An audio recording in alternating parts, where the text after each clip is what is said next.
Selamat pagi para saudaraku seiman dalam Kristus. Salam damai, salam sukacita untuk kita semua.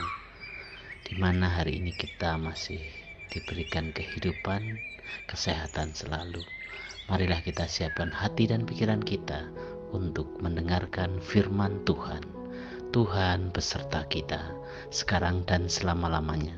Inilah Injil Yesus Kristus menurut Yohanes bab 3 ayat 31 sampai 36. Dimuliakanlah Tuhan. Yohanes Pembaptis memberi kesaksian tentang Yesus di hadapan murid-muridnya. Siapa yang datang dari atas ada di atas semuanya. Siapa yang berasal dari bumi termasuk pada bumi dan berkata-kata dalam bahasa bumi. Siapa yang datang dari surga ada di atas semuanya. Ia memberi kesaksian tentang apa yang dilihatnya dan yang didengarnya, tetapi tak seorang pun menerima kesaksiannya itu. Siapa yang menerima kesaksiannya, ia mengakui bahwa Allah adalah benar, sebab siapa yang diutus Allah, dialah yang menyampaikan firman Allah. Karena Allah mengaruniakan rohnya dengan tidak terbatas. Bapa mengasihi anak dan telah menyerahkan segala sesuatu kepadanya. Barang siapa percaya kepada anak, ia beroleh hidup yang kekal. Tetapi barang siapa tidak taat kepada Allah, ia tidak akan melihat hidup, melainkan murka Allah tetap ada di atasnya. Demikianlah sabda Tuhan. Terpujilah Kristus. Selamat pagi para sahabatku, sahabat suara hati, rekan muda dan para pendengar dimanapun Anda berada. Pada hari ini dalam Injil dikisahkan bagaimana setelah pengajaran dengan Nikodemus, Yohanes mengisahkan tentang kesaksiannya tentang siapa Yesus itu. Yohanes percaya bahwa Yesus adalah putra Allah. Meskipun ia mempunyai banyak pengikut, namun Yohanes sadar betul bahwa tujuan dari para muridnya bukanlah dirinya. Para murid harus sampai pada Sang Anak Domba Allah. Ia hanya pembuka jalan untuk mengarahkan orang pada Sang Mesias.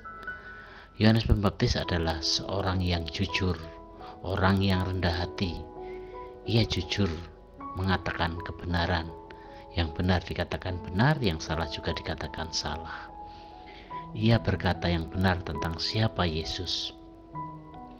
Kerendahan hatinya nampak dengan sikapnya yang memberikan kesempatan kepada Yesus agar semakin besar dan ia makin kecil. Yohanes yakin bahwa Yesus datang dari Allah.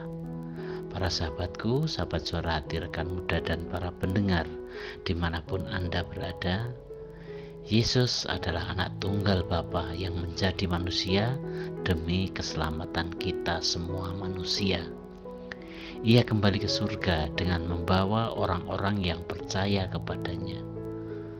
Janji keselamatan diberikan oleh Dia yang berasal dari Allah sebagai sumber keselamatan itu sendiri. Selain itu, Yohanes menjadi gambaran kehidupan kita yang seringkali tidak kita lakukan. Yohanes berani membesarkan nama orang lain. Ia memberi kesaksian yang baik tentang orang lain. Ia mempromosikan orang lain supaya mempunyai daya jual yang tinggi. Yohanes tidak haus kekuasaan. Ia juga tidak mengagungkan diri dengan pujian. Apa yang sering kita lakukan sepertinya justru kebalikan dari apa yang dilakukan oleh Yohanes. Para sahabatku, sahabat suara hati, rekan muda dan para pendengar dimanapun Anda berada, dalam kehidupan keseharian kita seringkali berusaha untuk menjadi orang yang paling terlihat, paling menonjol, paling dikenal, dan paling. Seringkali kita memakai energi kita untuk menonjolkan menonjolkan diri kita sendiri, tidak peduli dengan orang lain.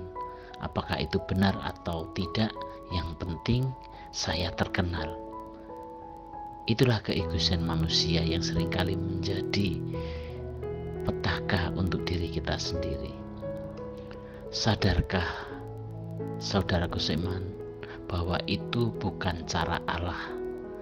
Kita menilai dan melihat sesama secara horizontal, tetapi Allah melihat secara vertikal. Dalam Injil dikatakan ada yang berasal dari atas dan ada yang berasal dari bawah. Apakah kita mengerti pesan yang disampaikan dalam firman ini?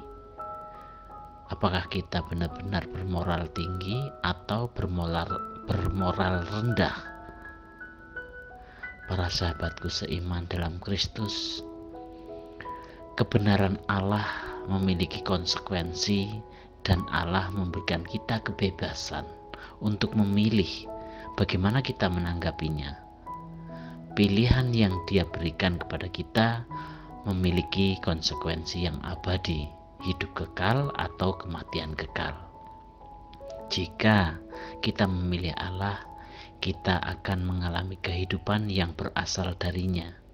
Jika tidak, kita mengalami kematian spiritual yang membuat hidup kita menjadi hampa, jauh dari cinta, jauh dari damai dan sukacita. Untuk itu, marilah kita memberikan kesaksian yang menghidupkan tentang orang lain. Semoga kita berani meneladan sikap Yohanes Pembaptis, karena kita adalah murid-murid Kristus yang sudah ditebus dari kematian kekal, agar Allah semakin dimuliakan. Dan semoga kehadiran kita sungguh membawa sukacita dan damai sejahtera. Demikianlah permenungan kita hari ini. Marilah kita akhiri dengan doa. Dalam nama Bapa dan Putra dan Roh Kudus. Amin.